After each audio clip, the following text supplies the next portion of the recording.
دا ډېرې زلزلې د قیامت د علامو یوه علامه زمانو دا زلزلې چې الله راولي د خپل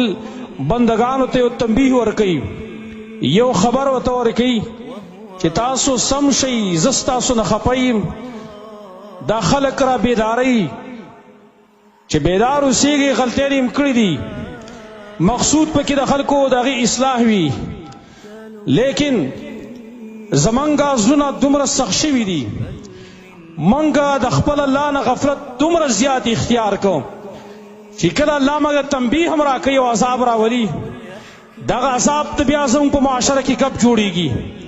دی نه بیا یو مسخره جوړېږي. کله چې به بالاکوټ او په مانسره کې زلزلې راغلې او کشمیر کې، بیا چونکې هغه وخت کې به زلزله داسې خامخا یو ورځ دوه ورځې بعد یو ژړق به ورکاوه د ځمکې نه، او دا ایري علاقو کې به هم کېدلې. لیکن افسوس او صدا افسوس په ځای د دې باندې چې موږ خپل الله ته رجوع کړي وې، موږ خپل الله ته توجه کړي وې. کله به چې زلزله راغله لږه یو جړق په راغی، زمان او جوان نسل د هغې